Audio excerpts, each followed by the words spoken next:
How many of y'all like to own stuff? How many of y'all own, well, you don't have to raise your hand. Rhetorical question.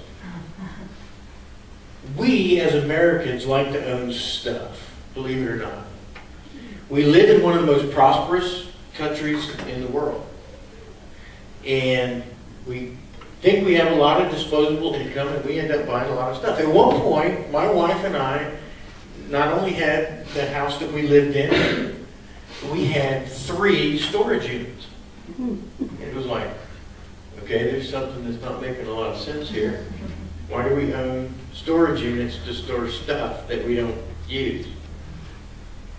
Part of that was because, you know, her mom had recently passed away, and cleaning out her house, trying to, you know, keep what we want and do away with everything else. But we found ourselves with storage units, and I think 2 of them were air conditioned and 1 was unair conditioned, and it's like, we got to make something happen here. Ultimately, we finally whittled down what we wanted and got rid of the rest, probably donated most of it.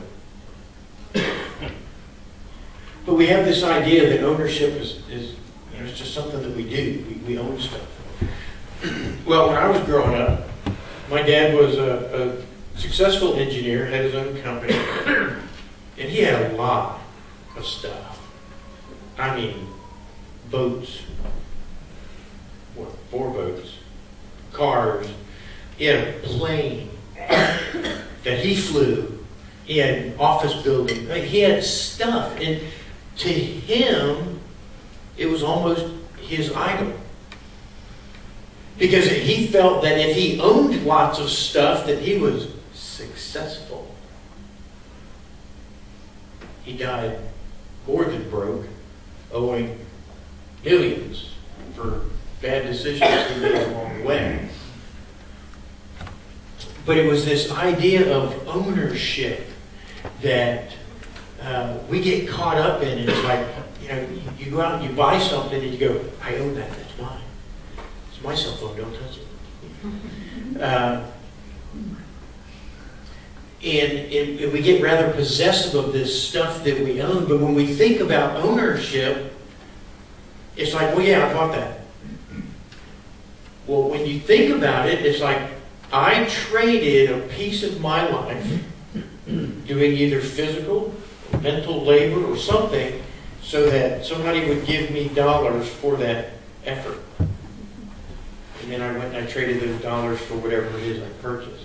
So really, it's not money that you paid for it with. You paid for it with a slice of your life. And that slice you'll never get back. So ownership can be very valuable because of, you know, we're spending something that we can't get back. Now, I'll also tell you that owning stuff is not a bad thing. It's not. Unless it gets in the way of your time and financial resources to do the things that God has called you to do. Then it might be an idol for you as well. And that's something that each one of you has to figure out on your own, between you and God. So, let's look at ownership from a slightly different perspective. What if you owned nothing? Nothing.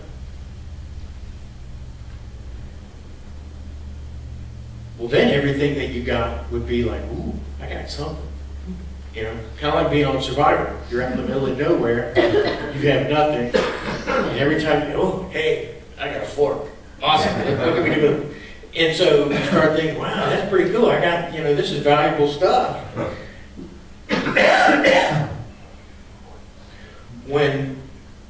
When we realize we go from nothing to maybe even just the bare essential, life is looking pretty good. And, you know, if some of you have ever done any tent camping, I'm not, well, in the Army I was a tent camper, you're kind of forced to do some of that. And, you know, you're grateful for those things that you do have, but you also know that, well, I'm probably not going to be tent camping the rest of my life in that respect, so it's probably okay. Because you know it's going to come to an end. Well, as we start to gain more and more things, we start to take for granted the ownership of those things, and we get back to where we are in America today. Well, what if we went from ownership to stewardship? And anytime we hear stewardship in the church, we automatically think, okay, they want my wallet. It's like, no. It has nothing to do, well, it has something to do with that, but it's more a mindset of who owns it. Who really owns it? Think of it this way. Suppose somebody drove up and they had whatever kind of car you can imagine is like your Mac Daddy of a car. You know, they drive up with a Mercedes with an AMG, and I mean Maserati, whatever you might want to think it is. And they go, "You want to drive it?" Well, yeah. Now, if they were to just hand you the keys and say, "Okay, go," how would you drive that thing? Well, you must stall it. They'd be lucky to have tires on it when I brought it back. Now, what if they were letting you drive it, but the owner was going to sit in the passenger seat?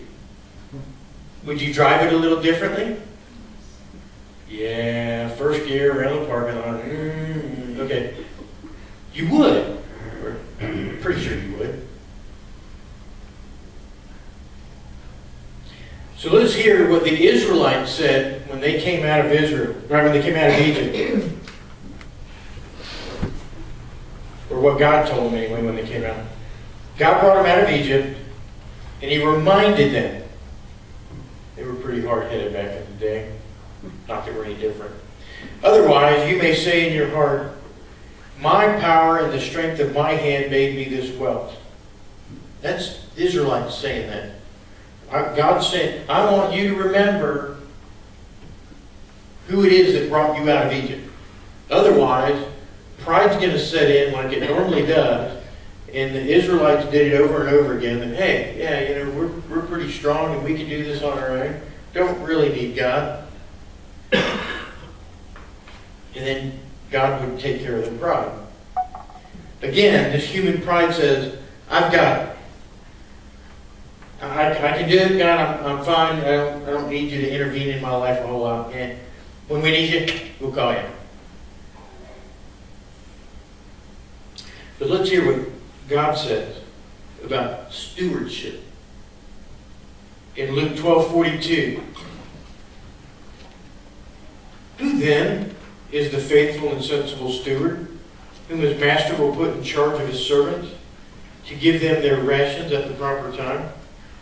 Blessed is that slave whom his master finds so doing when he returns.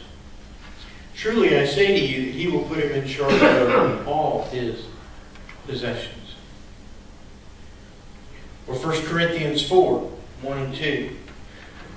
Let a man regard us in this manner as servants of Christ and stewards of the mysteries of God. In this case, moreover, it is required of stewards that one be found trustworthy. Or over in Titus 1:7. And they use a word in here, overseer. It doesn't always necessarily apply to what you might think is pastors and leaders. It could be just people that are prominent in the community. And it actually applies to all of us. For the overseer must be above reproach as God's steward, not self-willed, nor quick-tempered, not addicted to wine, not pugnacious. That's an old word for, interested in fighting a lot. Not fond of sordid gain, but hospitable. Loving what is good, sensible, just, devout, self-controlled, holding fast the faithful word which is in accordance with the teaching, so that he will be able to both exhort in sound doctrine and refute those who contradict. Meaning we're supposed to live lives the way Christ wanted us to. In 1 Peter 4, as each one has received a special gift, employ it in serving one another as good stewards of the manifold grace of God. Well, what can we learn from these as stewards? If we're not going to own stuff, we're just going to manage stuff as stewards, what can we learn from this? Well, whatever responsibility God has given us, He's going to give us the capability to do it well. Because God has given it. And so if God initiates this transfer to us that we're going to manage, then it's up to us. We have a choice. We always have a choice. We can cooperate or not. We can either work with God or we can essentially walk away. We can do it our way. But the world will be watching to see what we do and how we do it. They are always watching. You may not think so. And I'll tell you, some of the younger ones in the crowd, you might think that, there's nobody watching me. If you have told somebody that you're a Christian, believe it or not, they'll be watching. You never know when that will come up again.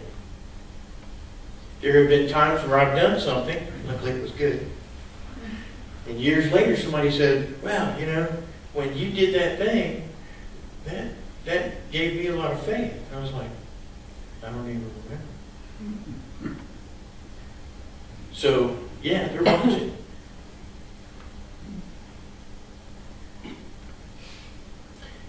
And believe it or not, our kids are watching even more. Because they have the old saying that something is better caught than taught. They are watching you because what you do is more important than what you say. Because we can say all sorts of stuff. My daughter's really good at that. She'll tell me all sorts of stuff.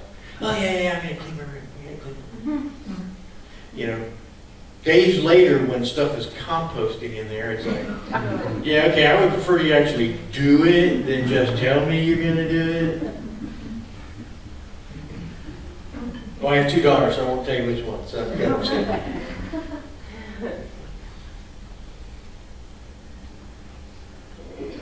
Well, what if we go back kind of to that car analogy, what if you lived your life, you drove that car, as if God was sitting in the passenger seat?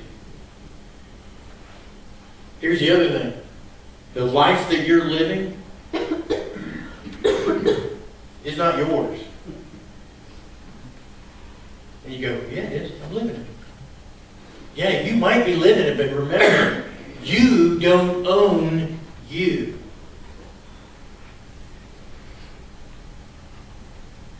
First Corinthians 6, 19 through 20. Or do you not know that your body is a temple of the Holy Spirit who is in you, whom you have from God, and that you are not your own? You have been bought with a price. Therefore, glorify God in your body. Do you understand? You don't own you. God does. You're under new management, new ownership. And when you start to think of it that way, you start going, well, this is what I'm going to do with my life. God snickers. It's like, okay. And we say, God, I want your will for my life. Well, I hope so, because it's actually not your life, it's His life. He's allowing you to live it in that body that you have. That house you own, it's actually not your house. This church, not your church. His church, y'all are stewards of this church. So when God says, yes, I do want you to go to the deepest, darkest places in Africa, you say, God, it's your body, it's your life. You take it wherever you want it to go. I'm going to try and follow that, because we always have a choice. But when we remember that it's actually His, I know for me that made a huge difference.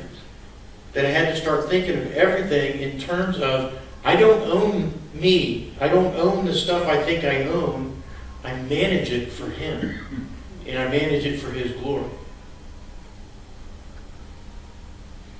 That made a profound difference in how I live. Because every word that we speak, yeah, it might be a word that I've chosen to say, but it's for Him. I have to choose whether that word's going to be glorifying to Him or not. Every breath that I take, it's actually for Him. He's given me that opportunity to draw breath. So am I living it for Him or not? Am I managing what I have, what He's given me, am I managing it for Him? Or am I managing it for me? Because when we think about ownership versus stewardship, ownership almost has some selfishness built into it. No, it's mine. I own it. Whereas with stewardship, it's like, I own nothing. I manage what I've been given, but I don't own anything. And the master is sure to come back at some point, and we'll have to give an account for, how did you manage my body? How did you manage my house that I let you live in? How did you manage the church that I have given you? How did you manage the relationships with other people that I brought across your path? So we'll have to talk to the owner about that.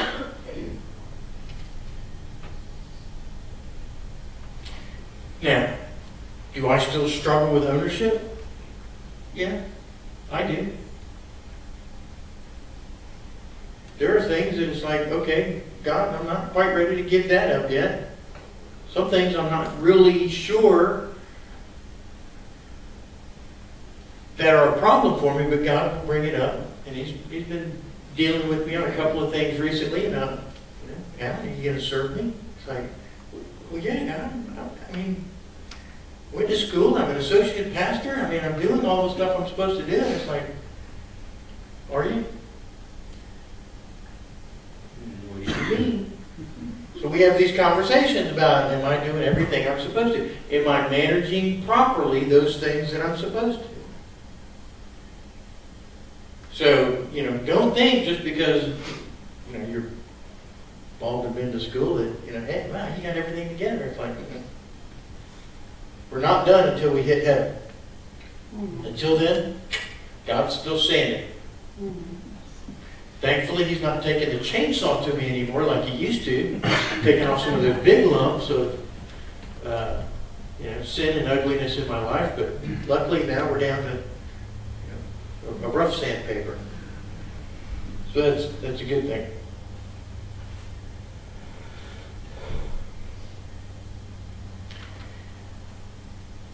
Again, when I look at my life, when I look at the world around me through the lens of I'm a steward and not an owner, the impact of that ripples out from me as far as how do I treat people? And how do I live my life? The first thing I try and do is I try and start changing my language, for I live my life. Well, it's not my life. I try and live the life that God has given me. And that helps remind me that it's not mine, that I've been given it, and I want to treat it well. I want to return that car in the shape that I got it in. Maybe even better. God can choose to do with me whatever He wants. I still have a choice as to whether I'm going to participate in that. I always have that choice. You always have that choice.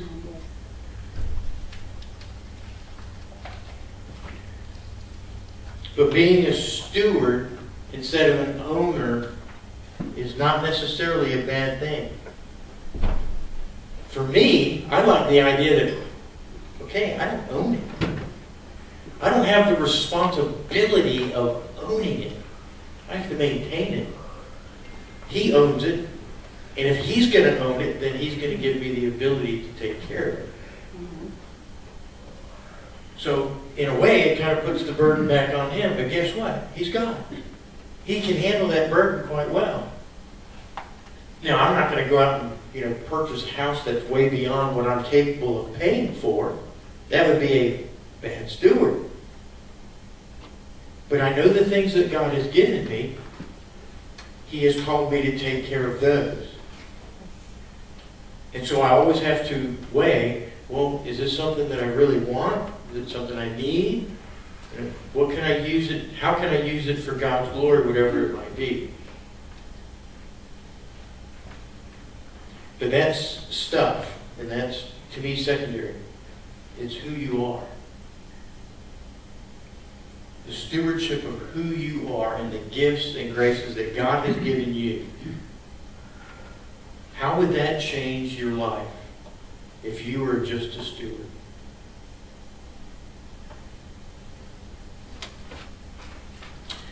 To be His and live in His obedience is all I want. It's the safest place to be. We talk about living in the center of God's will. That's right where He wants you. And you say, well, that's scary. That could take you places. Well, yeah, it could. They brought me to a place called Trenton. They brought my wife to a place called Archer. Did we plan that? No. Is that where God wanted it? Must have been. And it's so cool. I mean, we talk about the adventures that we have with God all the time. Because we never know where He's going to take us. But we know we're going to be safe when we go there. So it's always cool to live in that adventure. Doesn't mean that life is always going to be easy. But we said, okay, God brought a girl across our path several years ago. She was 12 going on 13. And we felt God saying, you need to adopt this girl. We were like, what? No way. I'm telling you, the next 2.5 or 3 years were probably the toughest in our life. This girl had a lot of emotional baggage. She had been in foster care since she was 3. Had been placed for adoption multiple times. All of them failed. And she was just pushing every button. She manufactured buttons that we didn't know we had. Trying to see whether we would love her anyway. And there were days that we played tag team parent. So, Marisa, you are done. Next, I'm up. And there were days that she'd say, Alan, you either need to get out or you need to go. Yeah. I was going to say dig a shallow grave, but that's all right. There were days that were very, very difficult. But we knew that God said, this is what you're supposed to be doing. Didn't say it was easy, but we knew He'd get us through it. She just needed to know that somebody really would love her no matter what. And when we finally got to that point, it was like the dam burst open and everything was just fun. Mostly fun. Yeah. Back to just normal teen stuff, not all the other. But God is good. He cares for you. He loves you more than you know. And when we remember that we are His, He has bought us with a very high price. Manage what He's given you well. Primarily you, but also the stuff that He's given you. We live our lives for one goal as Christians, and that's to give Him glory. And He is well worth it. I thank you for allowing me to come and bring God's Word to you. Please stand for the benediction. It's familiar. It comes from Numbers 6, 24 through 26. The Lord bless you and keep you. The Lord make His face shine on you and be gracious to you.